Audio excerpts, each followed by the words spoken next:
증시대담입니다. 전일 국내 증시는 그래도 크게 반등폭을 보였습니다. 바로 또 외국인이 사줬기 때문인데 간밤에 미증시가 5거래일 연속 S&P와 나스닥이 하락세를 보였기 때문에 오늘 어제 좋았던 기운이 이어질지 조금은 궁금합니다. 수급을 보면서 말씀드려보도록 하겠습니다. 보시는 차트는 코스피와 코스닥에 대한 외국인의 순매수 추이라고 보시면 될 텐데요. 눈에 띄게 증가하고 있는 게 보시면 아시겠지만 2023년 작년 11월부터 바닥을 찍고 올라서는 게 보이실 겁니다. 그리고 가장 오른쪽에 소폭 이제 조금 눌림목이 나오는데 최근에 조정 장세에서 외국인이 조금은 매도했었던 그런 국면인데요. 보시더라도 지금 외국인들이 상당히 많은 자금을 국내 주식 시장에 투여했습니다.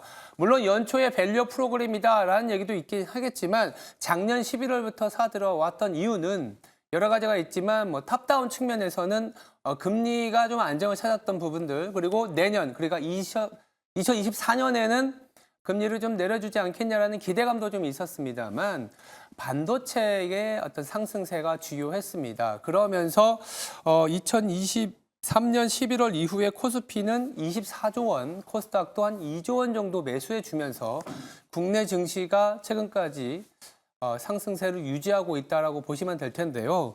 일각에서는 뭐 산다라는 측면에서의 바이 코리아가 아니라 빠이빠이, 이제 좀 팔아나간다라는 식의 바이 코리아를 얘기하지만 실질적으로는 지금까지는 국내 증시 이끌어가고 있는 주체는 외국인이고 그 외국인이 사들어가는 또 섹터는 반도체 중심이기 때문에 아마도 중요한 부분은 이제 실적단, 지금 금리나 경제 지표에서 주식시장의 안정을 찾을 가능성은 상당히 좀 적어지기 때문에 실적 시즌에 대한 기대를 가져봐야 되는데요. 다음 주에요. 이제 빅테크들의 실적 시즌이 있습니다. 뭐 구글이 23일에 예정이 되어 있고 테슬라 그리고 메타와 이제 MS 아마존까지 이어지는데 모두 23, 24, 25일 이렇게 좀 몰려 있습니다. 그래서 다음 주가 사실상 진검승부의 자리가 될 것 같습니다. FOMC를 앞두고 빅테크 기업들의 실적이 좀 나아지면서 최근에 미증시가 조금 하락세가 있지만 그래도 실적이다라는 시각을 좀 보여줘야 되는데 자, 다음 차트를 한번 보겠습니다. 일단 기대감 아니면 실적 자체는 나쁘지 않을 것으로 보고 있습니다. M6, 즉 테슬라를 뺀 M6의 분기별 영업이익을 보시면은요. 1분기는 좀 계절적으로 4분기 이후에 우리나라랑 비슷하게 좀 계절적으로 약해지는 부분이 있지만 우상향의 모습을 보여주고 있다는 점에서는 다음 주에 최근에 주가가 많이 내려왔기 때문에 괜찮은 실적을 발표해주면 아마도 조금은 시장 심리가 안정되지 않겠냐. 물론 ASML이나 TSMC가 반도체 성장성은 유지되지만 그 눈높이를 좀 낮춰놓은 영향이 있기 때문에 M6도 그 가능성이 아예 없진 않습니다만 그래도 AI에 대한 성장성이 여전히 유지된다라는 그런 가이던스나 코멘트가 나와준다면 최근에 낮아진 눈높이에 대해서는 아마도 글로벌 증시에 안정감을 주지 않을까 이런 생각이 들고 있고요. 그러다 보니까 다음 주는 아마도 이 M6 말씀드렸던 구글, 메타, 더불어서 아마존, 마이크로소프트 실적 상당히 중요하기 때문에 이 부분은 좀 자세히 다뤄보도록 하겠습니다. 이어지는 증시 대담에서 국내 증시에서의 외국인 매매 동향 좀 살펴보고요. 외국인들은 또 언제 돌아올지 주요 미국 기업들 실적을 좀 체크해보면서 살펴보도록 하겠습니다. 네, 바로 증시 대담으로 이어가겠습니다.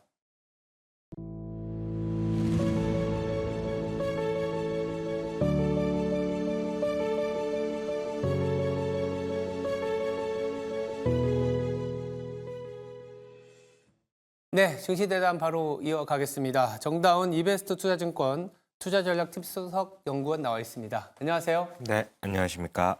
네. 외국인들이 사는지 파는지가 굉장히 중요하기 때문에 어제는 또 그래도 외국인들이 사주면서 상당한 리바운드가 나왔는데 간밤에 또 미국이 좀 빠졌어요. 외국인들이 컴백할 수 있는 뭐 기준이라고 해야 되나요? 외국인들은 무엇을 보고 있는지 어떤 게 있을까요?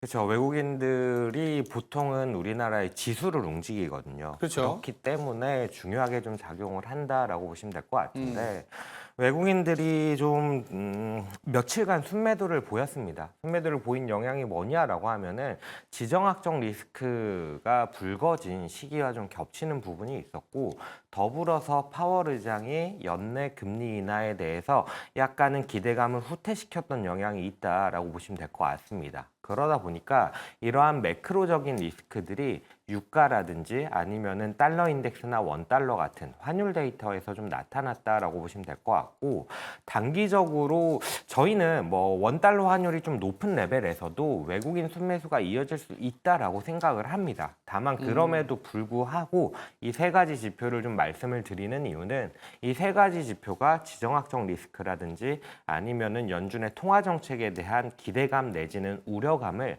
반영하기 때문에 이 세 가지 지표를 좀 봐야 되지 않나라고 생각을 하고 있고 다만 보다 중요한 것은 실적단에서 지금 글로벌리 증시들을 살펴보면은 주가 레벨이 어느 정도는 올라왔어요. 그래서 이제 밸류 레벨이 좀 높아진 상황이고 지금부터는 이익단에 대해서 이 높아진 밸류에이션을 정당화할 수 있느냐라는 부분을 체크해 나가는 단계이거든요. 그러다 보니까 실제로 우리가 기대하고 있던 시장 전반적인 실적 턴어라운드가 얼마나 유효한지 좀 더 가속화될 수 있는지 이런 부분들이 사실 펀더멘탈리 더 중요하게 작용하지 않을까 이렇게 좀 생각을 합니다. 그렇죠. 실적이 상당히 중요한 포인트인 거는 뭐 알고 있죠. 근데 이제 연초에 또 그런 부분도 있습니다. 우리가 이제 실적에 대한 변동성이 사실 미국하고 좀 다르잖아요. 미국은 뭐 실업률이 낮아지면 계속 소비 국가고 조금은 이제 추정치가 우상향하는 모습인데 우리는 수출에 연동되다 보니까 실적을 추정하기가 좀 어렵고 그래서 좀 주가의 변동성이나 전체적인 레벨을 끌어올리기 위해서는 갖고 있는 자본에 대한 활용도를 통해서 주주 환원율을 높여서 주식시장이 조금 우상향할 수 있는 프로그램, 밸류 프로그램들이 조금 사실 외국인의 선택을 받았죠. 자동차 금융주에 대한.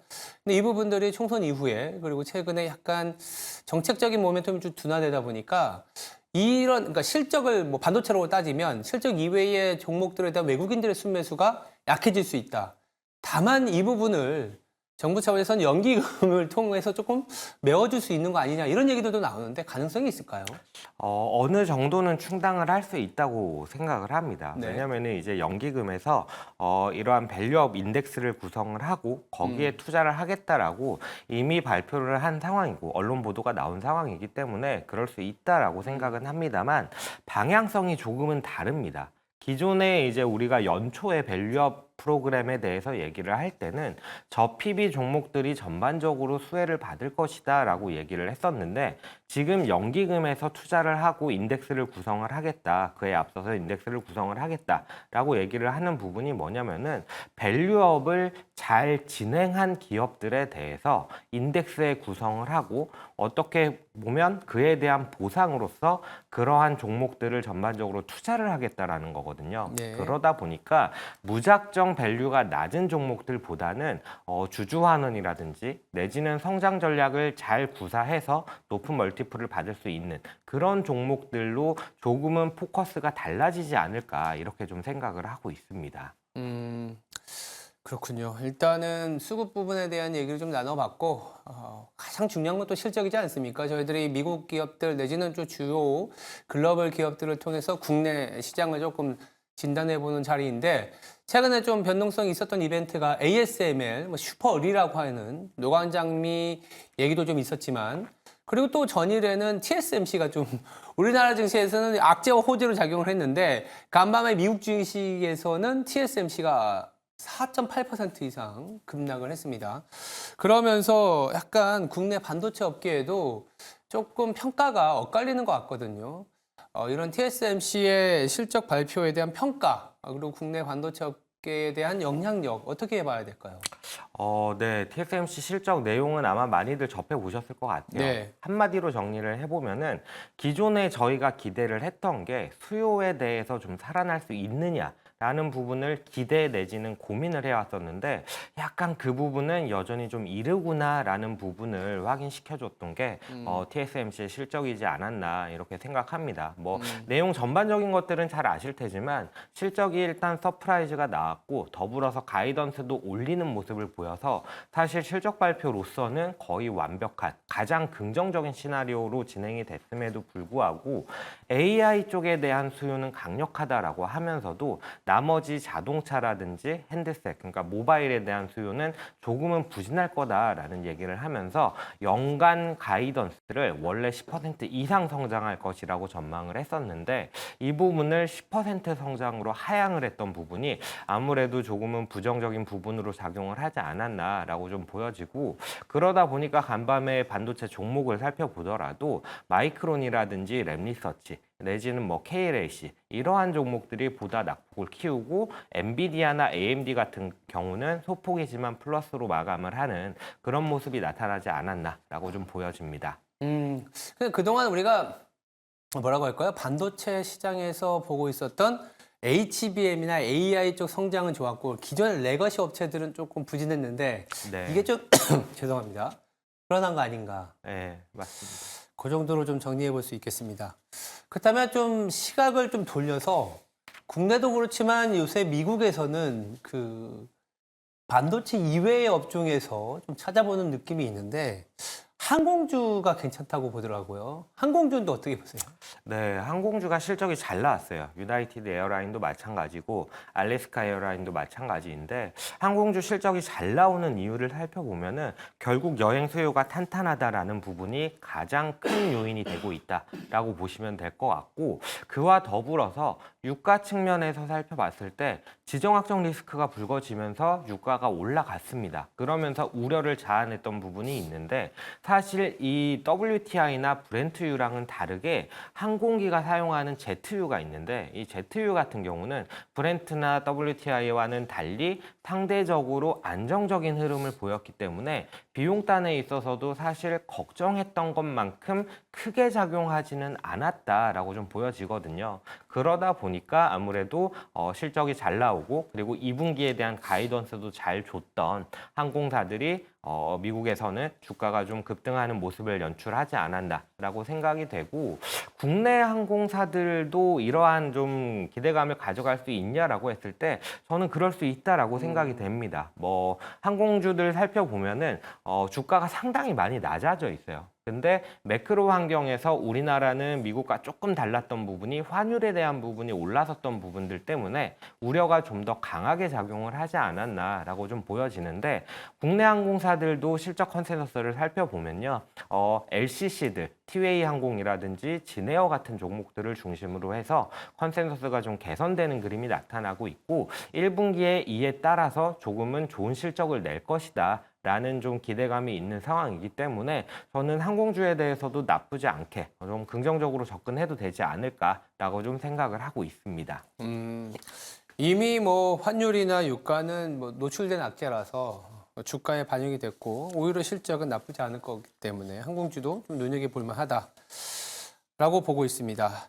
그럼 조금 더 이제 확장을 해서 이렇게 이 미국에서도 항공주, 우리나라에서도 항공주도 괜찮다라고 했다면 국내 섹터와 관련해서 미국에서 조금 그러니까 지금 다시 정리해서 말씀드리면 우리나라에서 지금 소위 말하는 주도 업종이라고 하는 대부분의 업종이 미국향으로 가는 부분들이잖아요. 맞습니다. 뭐 네. 반도체도 그렇고 네, 그렇죠. 뭐 전력기기도 그렇고 하다못해 전일 같은 경우에는 조선 업종이 올라왔는데 이 부분도 미국에서 중국의 어떤 제재와 관련된 모멘텀이 우리나라로 올 수 있다. 이런 부분들로 사실상 다 지금은 미국과 관련된 업종이라는 얘기를 들을 수밖에 없고 그 부분을 뭐 다시 이제 강조할 수도 있지만 우리가 미국향 내지는 미국발 이런 기대를 가질 수 있는 업종이 무엇이 있을지 한번 이 시간에 좀 정리를 해볼까요?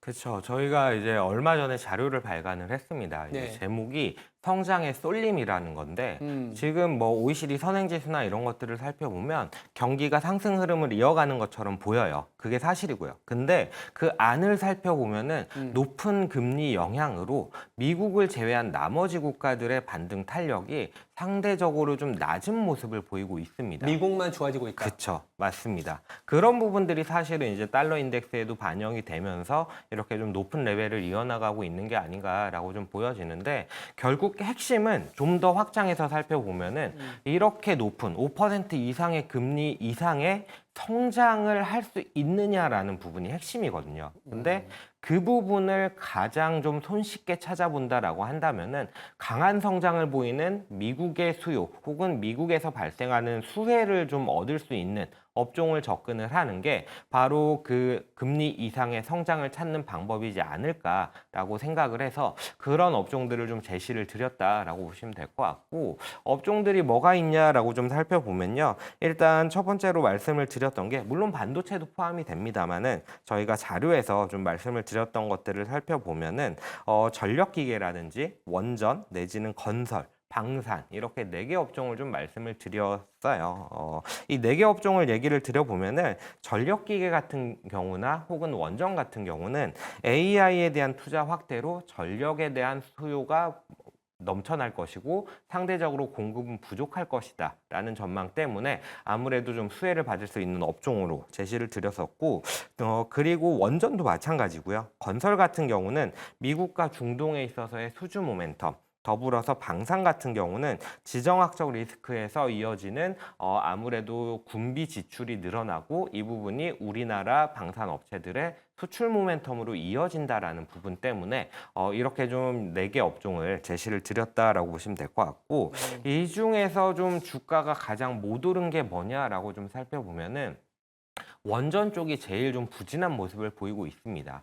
부진한 모습을 보이고 있는데 사실 이유는 있습니다. 어떤 이유냐라고 하면은 총선 결과가 아무래도 원전에 상대적으로 덜 친화적인 야당이 좀 다수의 의석을 차지하는 모습을 연출을 하면서 원전 확대가 좀 포함될 걸로 예상이 됐던 게 11차 전력 수급 기본 계획인데 이 발표가 조금은 지연되고 있다라는 얘기가 나오고 있거든요.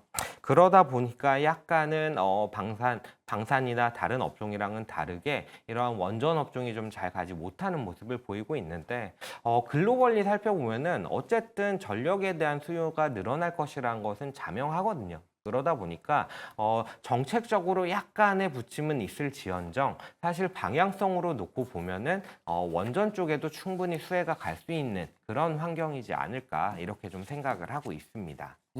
원전도 뭐 당장 우리 국내 정책적인 부분뿐만이 아니라 물론 그 부분은 좀 희석이 될 수 있지만 글로벌한 트렌드가 뭐 유럽도 그렇고 미국도 맞습니다. 그렇고 예. 상당히 좀 각광받고 있기 때문에 최근에 그래도 좀 움직임이 좀 있긴 있었습니다.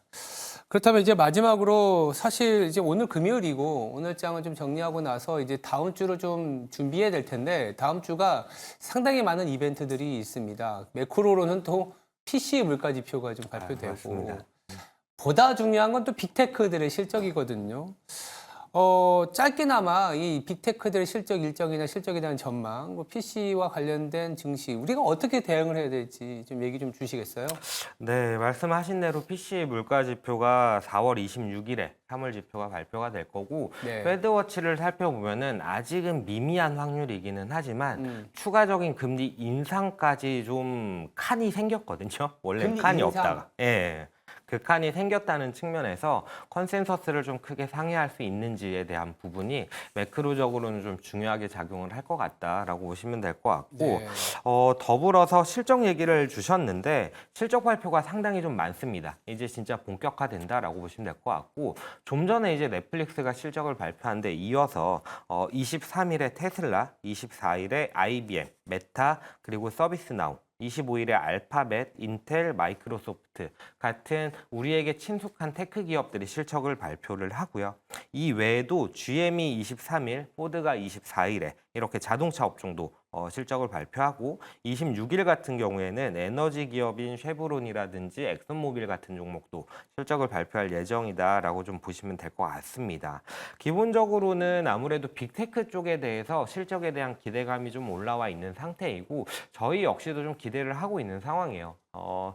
AI라든지 이런 부분들이 좀 주목을 받고 있는 상황이기 때문에 AI에 대한 주가가 많이 올라와 있고 시가총액 비중이 많이 차지하고 있거든요. 그래서 AI에 대한 기대감을 꺾는다면 사실 시장 전체적으로 봤을 때 조금은 부정적인 환경을 피해갈 수가 없는 그런 그림인데 AI 쪽에서 저희는 조금은 긍정적으로 바라보고 있는 게 AI를 도입하는 기업들이 점점 늘어나고 있고요.